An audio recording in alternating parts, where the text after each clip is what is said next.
ಅಂತ ಒಂದು ಉದ್ದೇಶ ಇಟ್ಕೊಂಡು ಇವತ್ತು ನಮ್ಮ ಎಲ್ಲ ಹಿರಿಯರು ಇದಕ್ಕೊಂದು ಸಂಘಟನೆ ಮಾಡಬೇಕನ್ನುವಂಥ ಒಂದು ಸದ್ಭಾವನೆಯಿಂದ ಎಲ್ಲರೂ ಈ ಕೆಲಸ ಮಾಡಕತ್ತಾರೆ.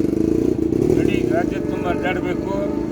ನಮಗೇನೇ ಪರಿಸ್ಥಿತಿ ಐತಿ, ನಮ್ಮ ಈಗ ಅವಶ್ಯವಾದಂಥ ಪರಿಸ್ಥಿತಿ, ಇದನ್ನು ನಾವು ಒಬ್ರಿಗೊಬ್ಬರು ವಿಚಾರ ಮಾಡಿಕೊಂಡು ಇದನ್ನು ಎಲ್ಲರಿಗೆ ತಿಳುವಳಿಕೆ ಹೇಳಿದ್ರೆ ಅದರಿಂದ ಒಂದು 10 ಪೈಸಾನಾರ ಒಂದು ಒಳ್ಳೇದಾಗ್ತೈತೆ ಅನ್ನುವಂಥ ಉದ್ದೇಶ ಇಟ್ಕೊಂಡು ನೀವೆಲ್ಲ ಈ ಕೆಲಸ ಮಾಡಕತ್ತೀರಿ. ಈ ಕೆಲಸ ಭಾಳ ಸೂಕ್ಷ್ಮದೈತಿ. ಇದಕ್ಕೆ ಇದಕ್ಕೆ ಸಾಕಷ್ಟು ನಾವು ಅದಕ್ಕೆ ಬೆಂಬಲ ಕೊಡ್ತೀವಿ. ಮತ್ತು ಈ ಕೆಲಸ ಮಾಡೋರು ಭಾಳ ಮತ್ತು ಶ್ರಮ ಆಯ್ತದೆ.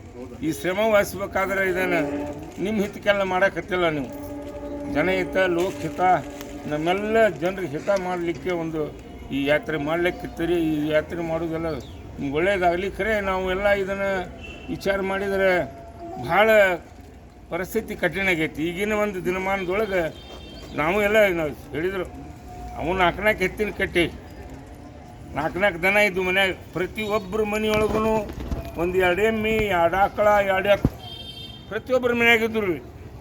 ಎಲ್ಲರೂ ಹೋಗ್ಬೇಕಾದ್ರೆ ಇವತ್ತು ನಮ್ಮ ರೋಡ್ ಹಿಡಿದು ಹೊಲಕ್ಕೆ ಹೋಗ್ಬೇಕಾದ್ರೆ ಒಂದು ಊರಾಗ ಜಾತ್ರೆ, ಹೊಲಕ್ಕೆ ಹೋಗೋ ದಾರಿ ಜಾತ್ರೆಕ್ಕಿತ್ತು. ಅಷ್ಟು ದನ ಎತ್ತು ಹೊಡ್ಕೊಂಡು ಜನಕ್ಕೆ ಹೋಗಿದ್ದು ಹೊಲಕ್ಕೆ. ಇವತ್ತು ನಮ್ಮ ಭೂಮಿ ಒಳಗೆ ಒಬ್ಬರನ್ನ ಹುಡುಕೈತೆ ಅಂದ್ರೆ ಒಬ್ಬರು ತಮ್ಮ ಹೊಲದಾಗ ಇರೋದಿಲ್ಲ. ಈಗ ಯಾರು ಒಬ್ಬರು ಇರೋದೇನೇ ಇಲ್ಲ, ಹೊಲದಾಗ ಇರೋದಿಲ್ಲ. ಏನೋ ಹೋಗ್ಬೇಕಾದ್ರೆ ಯಾರೋ ಒಬ್ರು ಹೆಣ್ಮಕ್ಳು ಬಿಡ್ಬೇಕಾದ್ರೆ ಏನಪ್ಪ ಬ್ಯಾಡ ಬಿಡು ಅಂತ ಅನ್ನೋಂಗೆ ಪರಿಸ್ಥಿತಿ ಆಗೈತಿ. ಇವತ್ತು ಆ ಸ್ಥಿತಿ ಬಂದು ಹೋಗೋದೈತಿ. ಯಾಕೆ ಅದು ಏನು ತಿಳಿವಲ್ದು. ಇವತ್ತು ಏನಾಗೈತಿ ಅಂದ್ರೆ ಇವತ್ತು ಒಕ್ಕಲ್ತನಕ್ಕೆ ಈ ನಮ್ಮ ದುಡಿಮೆಗೆ ನಮ್ಮ ಶ್ರಮಕ್ಕೆ ಯಾವುದಕ್ಕೂ ಬೆಲೆ ಇಲ್ದಂಗೆ ಆಗೈತಿ. ಇವತ್ತಲ್ಲೇ ಒಂದು ಆಳು ಹಚ್ಚಿಕೆ ಒಂದು ಆಳು ಸಿಗೋದಿಲ್ಲ. ನಮಗೆ ಆಳು ಸಿಗೋದಿಲ್ಲ ಅಂದರೆ ಕೆಲಸ ಮಾಡೋಕೆ ಅವ್ರಿಗೆ 500-600 ಕೊಟ್ಟರೆ ನಾವು ಯಾವಾಗ ಉಳಿಬೇಕು? ವರ್ಷಾನುಗಟ್ಟಲೆ 500 ಕೊಟ್ಟರೆ ನಮ್ಮದು 10-20 ಚೀಲ ಒಳಗಿರ್ತಾವಲ್ಲ, ಒಂದು 6 ತಿಂಗಳದಾಗ ಆಗಿ ಹೋಗ್ತಾವಲ್ಲ ಅವ್ರಿಗೆ ಮಾರಿದ್ರು.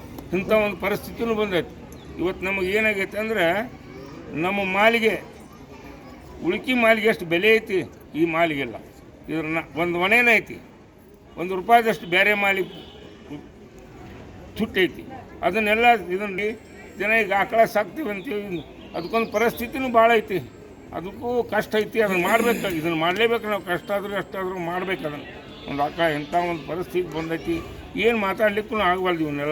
ಇವನ್ನೆಲ್ಲ ವಿಚಾರ ಮಾಡಿದರೆ ಗೋರ್ಮೆಂಟ್ ಇದಕ್ಕೆ ಟ್ಯಾಲಿ ಮಾಡಬೇಕಾಗಿತ್ತು. ಗೋರ್ಮೆಂಟ್ ನಮ್ಮ ರೈತಿಗೆ ಎಷ್ಟು ಖರ್ಚು ಐತಿ, ಅವ್ನಿಗೇನು ಖರ್ಚಾದ್ರೆ ಅದಕ್ಕೆ ಉಳಿತೈತೆ ಅಷ್ಟು ಅವ್ನ ಜೀವನ ನಡಿಬೇಕು. ಹೆಂಗೆ ಆ ಜೀವನ ನಡಿದಂಗೂ ಆಗೈತೆ ಕೆಲಸ.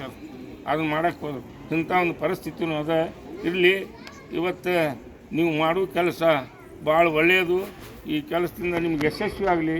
ಆ ಸಿದ್ದಪ್ಪಜ್ಜ ನಮಗೆಲ್ಲರಿಗೂ ನಿಮಗೆಲ್ಲರಿಗೂ ಮಾಡಲಿಕ್ಕೆ ಇನ್ನಷ್ಟು ಹುರುಪು ಕೊಡಲಿ, ಉತ್ಸಾಹ ಕೊಡಲಿ. ನಿಮ್ಗೆ ನಿಮ್ಮ ಬೆನ್ನಿಂದ ನಾವು ಇರ್ತೀವಿ. ಏನೇ ಇದ್ದರೂ ಹೇಳ್ರಿ, ನಾವು ಅದು ಉಣಕಲ್ ಜನರೆಲ್ಲ ಬೆಂಬಲ ಕೊಡ್ತೀವಿ. ನಮ್ಮ ಗೌಡರು ಕಾರ್ಪೊರೇಟ್ರು ಇವರೊಂದು 2 ಮಾತಾಡ್ತಾರೆ. ನನಗೆ 2 ಮಾತು ಮುಗಿಸ್ತೇನೆ.